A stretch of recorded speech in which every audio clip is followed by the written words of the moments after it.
Pag-aralan natin ang pinaka-crucial round na naganap dito po sa katatapos lang na Candidates Tournament 2026. Walang iba kung hindi sa bakbakan nila Anish Giri ang naghahabol, may pag-asa pa, at Sindarov na talagang leading 0.5 lang ang kailangan sa last 2 rounds. Ang kondisyon po, may pag-asa pa si Giri eh. Madalawang sunod niyang panalo ang last 2 rounds niya at si Sindarov naman madalawang sunod na talo para umabot pa, mag-tied sa score, mag-playoff pa at para malaman kung sino ang haharap kay World Champion Gukesh as a challenger. Yan ang kondisyon pero napakaliit ng porsyento para mangyari yon, ano? Si Sindarov kailangan niyang tibayan, tabla lang ang kailangan niya. Ramdamin natin, pag-aralan natin ang bigat ng nangyaring tensyon dito, pero bago yan mga kamatya, sagutan muna natin ang puzzle. Hatid sa atin ng Internet Chess Club. Ito pong nakaraang upload natin. It's Black to Play. Laro ito ni Vaishali, atin ni Pragnananda, ang White Eye si Goryachkina, ang Russian champion sa women's division. Congrats po sa mga nakakita ng simpleng atras Bishop C6. Ang idea po kasi ng Bishop C6, titirahan ng Knight D7, mangyari ang tore sa gitna, walang pupuntahan. Grabe pala, makukulong na pala yung tore doon, ano? At dahil kinain po ni Goryachkina, sinimplihan lang ni Vaishali ng B6. Umiwas at ayun na po, may Knight D7. Walang pupuntahan ng tore. Oh. Kontrolado lahat ang black at kinapture lang po.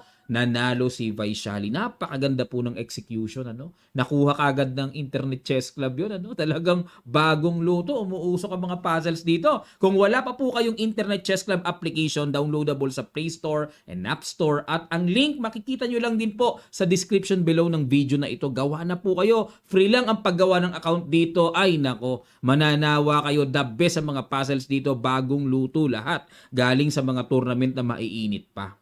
Pasadahan na natin. Okay, white po dito si Anish at black si Sindarov. Ang ginawa, nag D4, D5, C4, E6, Knight C3, Bishop E7. Queen's Gambit declined. Dinecline po yung Gambit pero nag Bishop E7 muna. Ano kaibahan po niyan? Kaunting ano lang po, no, knowledge lang sa opening. Pag nag Knight F6 kasi, may posibilidad na pasukin ng puti ang exchange variation na napakarami na pong teorya noon, ano, at legendary opening yon. Kasparov, Bobby Fischer at iba pa ginagawa yon. Pero itong Bishop E7, anti-exchange variation yan. Hindi makakakain-kain para Bishop G5. Kinain pa rin. Kain, pero Bishop F4 na ang landing. Hindi na po sa G5. May kaibahan ang Bishop G5 sa Bishop F4. Magkaiba ang theory niyan. Knight F6, E3, castling, Bishop D3, at nag-C5 yan. Yan ang medyo kakaibang binitawan dito ni Sindarov. Biruin nyo mga kamatyas, tabla lang ang kailangan. Ha? Tabla lang. Pero napaka-agresibo ng kanyang mga bitaw. Naalala ko yung principle ni Bobby Fischer. Sabi niya, kung gusto mo ng tabla, play for win. Pag ikaw ay nag-play for draw, sabi naman ni Tal, may sinabi si Tal dun parang nagpaka-suicide ka na. Parang nagpapatalo ka na pag play for draw ka lang. Gusto mo ng tabla, play for win ka pa rin. Pag lumamang ka, ofera mo ng draw, tatanggapin yon. Lamang ka na Kaya laging play for win. So C5, no? Pero ang natural po dito na palagi ang nakikita natin, C6 structure lang, yung solid lang. Pero iba si Sindarov, parang siya pa rin ang gustong mamilit At nag-Knight GE2, develop lang, Knight C6, castling, Bishop G4. Tingnan nyo po, kamangha-mangha na depensa yan. Parang siya ang puti, umaatake. Ang galing, ano? Bishop G4, pressure. At kinapture na yung pawn sa C5. Kasi po, may tension no, na kakainin yan, may ganon. Takes tapos knight takes D4. At pinapa F3 talaga. Talagang pinoprovoke yan. Pag nag F3 tapos aatras lang, kapag nag F3, imagine niyo mawiwik yung E3. Tapos itirahan ng rook E8, ipe-pressure yan. Yan ang mga diskarte niyan. Ano? Kaya, iniwasan ni Giri na mag F3 siya. Alam niya, nahihina ang kanyang pawn sa E3. Kaya kinain na lang niya. Takes, at nag-H3. Okay? Sinubukan niya. Kakainin na ba yung knight? Kinain na nga para tipid sa tempo, no?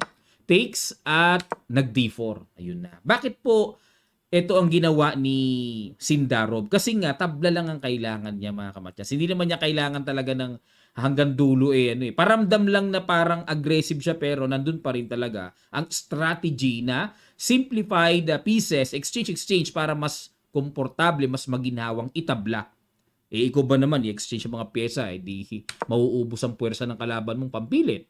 Nag-E4, iniwasan. Kasi kung kakainin yan, wala na. Lubos-lubos na exchange. O kaya hanggat maaari, iniiwasan ni Giri. Mas twin siya para makahabol, no? O Rook E8, tineret ang pawn sa E4 at nag-Knight G3. Sorry po mga kamatyas, atras ko lang konti. Ang novelty ay Rook E8. Wala na po sa libro. Bago ni Sindarov. Lumabas kay Sindarov kasi ang old line na tinira noong nakaraang taon lang 2025 may tumira ng Knight D7.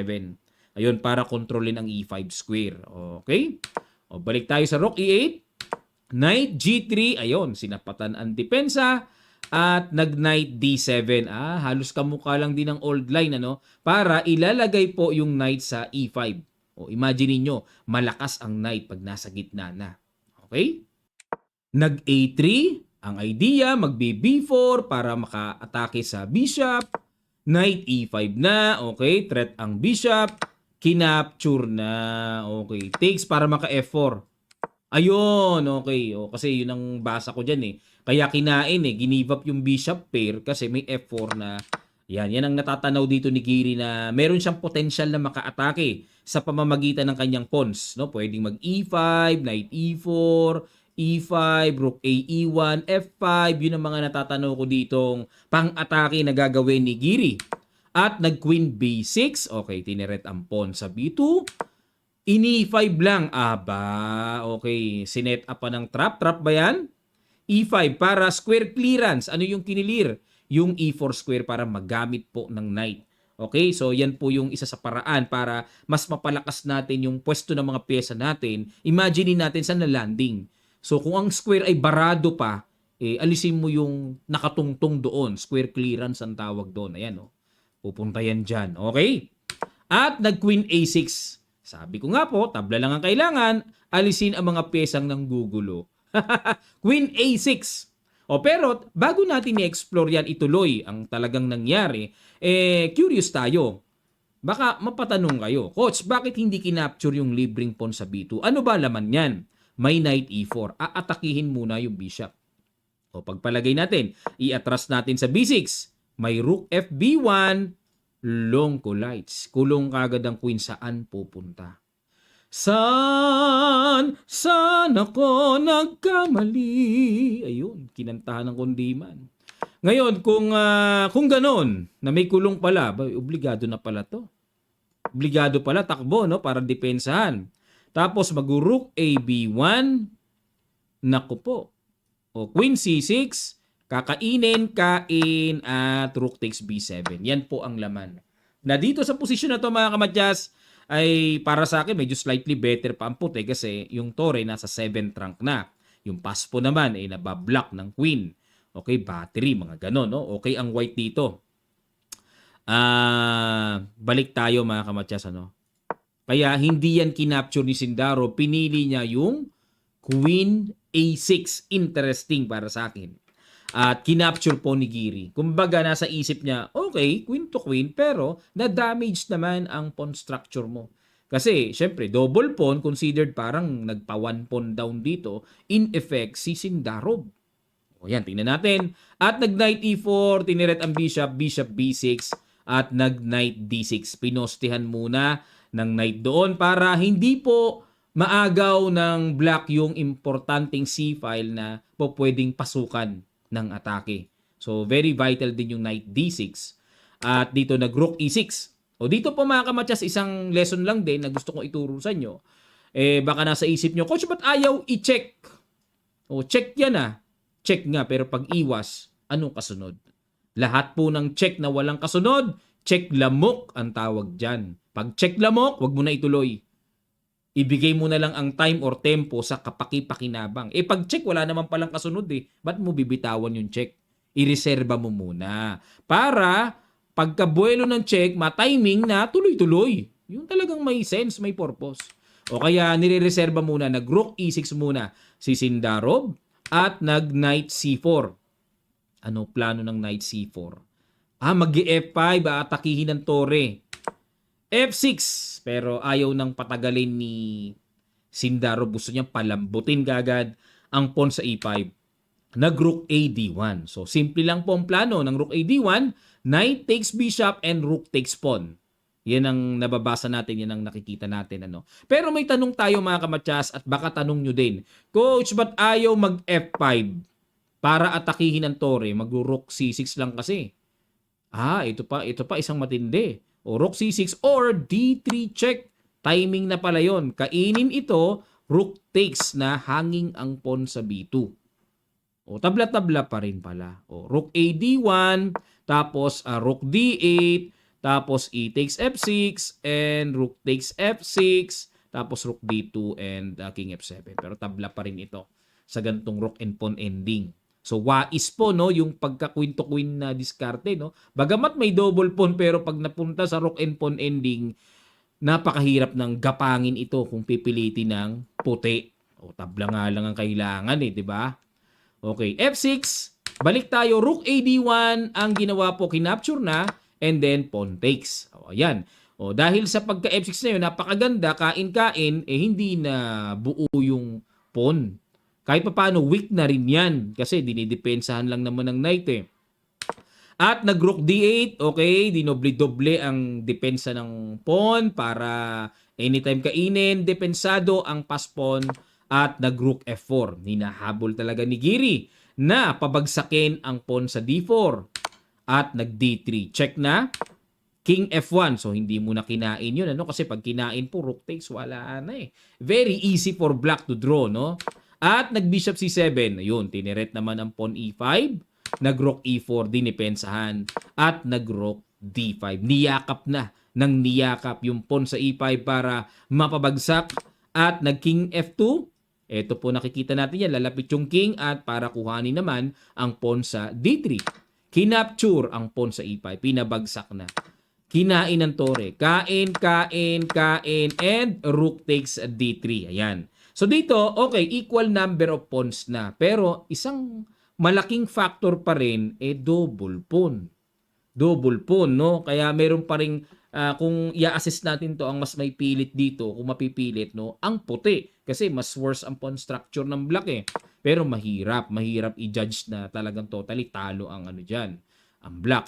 Nag-B3 lang muna. Okay, tsaga-tsaga lang muna tiniret. So B3 lang at nag-King F7, A4, Rook B7 at nag-King E2. Ayan, gagapangin hanggat maaari. Lalapit yung king dyan kapag kadepensado na and then pagtatrabahuin na ang tore na matarget especially ang weak A6 pawn. So yan ang mga discarding gagawin dyan. O, check muna, ba't chinik? Gumanon, gapang, ganon. Okay, pinush na, no? Rook G3. So wala pa naman threat. Ang threat. O, siguro kailangan dikitan muna yung pawn sa B3 syempre. Pero itong Rook G3, hindi lang naman yun kasi depensado naman yung pawn G7. Ito, plano yan Yan ang nakikita kong plano pero hindi pa maiwanan kasi may bitin din sa pawn B3. Nag-G6, pero nagpaniguro na si Sindarov na baka mamaya malaglag pa yan. Nag-King C3 na, okay? Depensado na. So, Rook G5 na ang next plan para pitasin na at makalamang na ng isang pawn. Pero chinek, King B2, inunahan. Talagang detect din na malakas din makaamoy sa madaling sabi itong si Sindarov kung ano ang planong gagawin ni Giri. Naaamoy Nag-H4. Okay, H4. Ano plano ng H4? Nag-Rook E5. Okay, para may mga check-check na. Nag-Rook G4. Tsaga-tsaga lang, no? King C6. At nag-Rook C4 check. King D6. Nag-G4. Ayan, malaking problema sa side talaga ni Giri, no? Paano niya pipilitin yan? Yun ang chance niya, matalo niya talaga si Sindarov. Check. At nag-King A3. Nag-H6. Okay, tipid-tipid lang, abang-abang lang. Check. Ganun lang, walang pasukan ng tore, no? Perfect yung control ng king. Nag-Rook F4 para threatening Rook F6. Pero, ayun, ito po isa sa lesson dito na dapat nating matutunan, Dapat always active ang pipiliin nating choice ng diskarte. Ayan, kasi Kapag nag-rook E6, para pigilan yon, mapapasib eh. Parang tipong baka mamaya matira ng G5, rook F6, may mga ganun-ganun pa, no? Kaya ito yung pinakawais mga kamatsas. Ano, sana po matuto tayo dito na mas energetic palagi yung counterplay. O yan, no? May atake. Check, kain, pero may kain din sa H4. Yan ang pinakamabisang depensa. Okay, nag G5. Kain, kain. Ay, hindi. Check muna. Baba. At kinain. O yun, di nakabitin na yung pawn sa G6.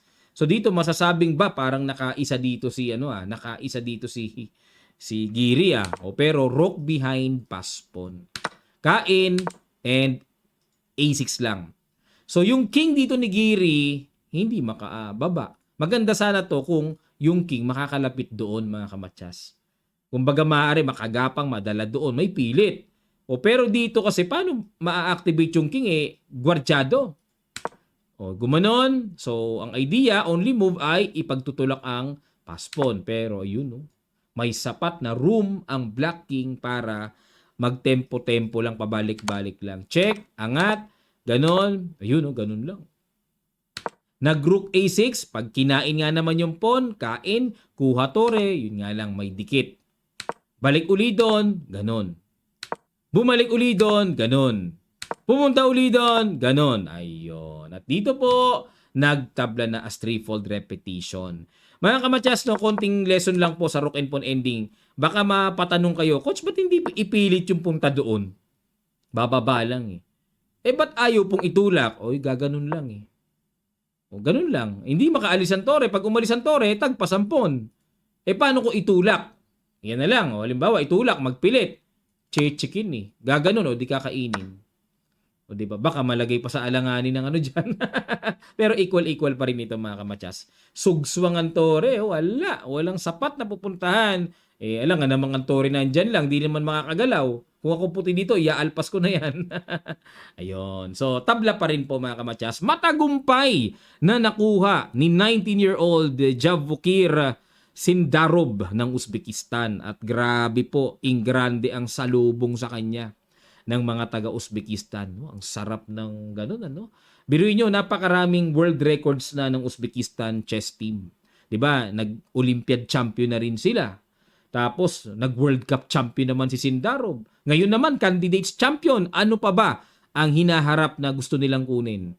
World Championship title against Gukesh. Tingnan natin. Sa akin pong pagkasaliksik, ang second pala dito or ang mga second trainer ni Sindarov ay sila Vladimir Kramnik at Kasim Zanov. Si Kasim Zanov, di rin po biro yan. Former FIDE World Champion din yan. And former top 10 din sa buong mundo dati. Mataas ang rating ni Kasim Zanov. And si Kramnik from Russia, former world champion yun. Di rin biro yun.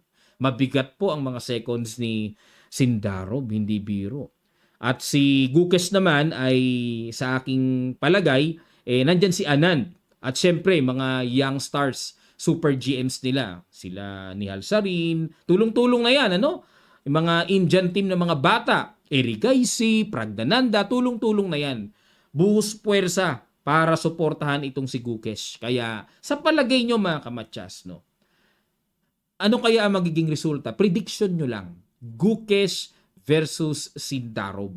Yan. Ano magiging score sa 12 classical games? Magkakatalo na ba sila? Ramdam nyo ba sa 12 classical games magkakatalunan na? Or puro draw at hahantong sa rapid tiebreaker hanggang sa blitz tiebreaker games? Ano sa palagay nyo mga kamatsas? Lapag nyo po sa comment section below ang inyong mga thoughts behind this coming World Chess Championship against Gukesh, At update tayo mga kamatsas, Yung last round tinabla na lang niya kay Wei. So ang naging final score ay 8.5 ang sumusunod, 1.5 lead siya, ahead of Anish Giri. So ang layo. At sa women's division naman mga kamatsas, congrats naman sa atin ni Pragdananda na si Vaishali, Heart breaking results. Vaishali kasi po 0.5 lang At ang sumusunod ay si Bibi Sara Asabayeva Ayan, no? At sinasabi nilang may rumor na ito raw po ay may relasyon kay candidates champion Sindarov kasi marami pong nakitang mga larawan na magkahawak ang kamay, very close yung muka, nagpipicture, selfie, mga ganon-ganon. Nagde-date daw doon.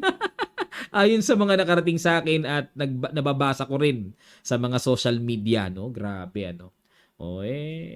Ano nila yun eh. Baka dyan sila nagkainlaban sa candidates pa, no?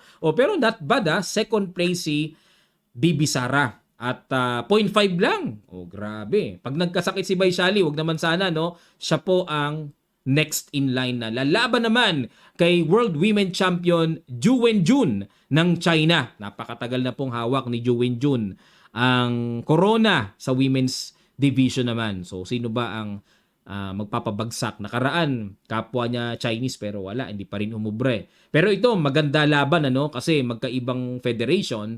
India, Vaishali versus China, Ju Wenjun. Ayan. So abangan po natin yung coming World Chess Championship. Mga nagtatanong, no, sa mga nagtatanong na kailan po ba ang World Chess Championship? November daw ang pagkakasabi pero parang wala pang host venue.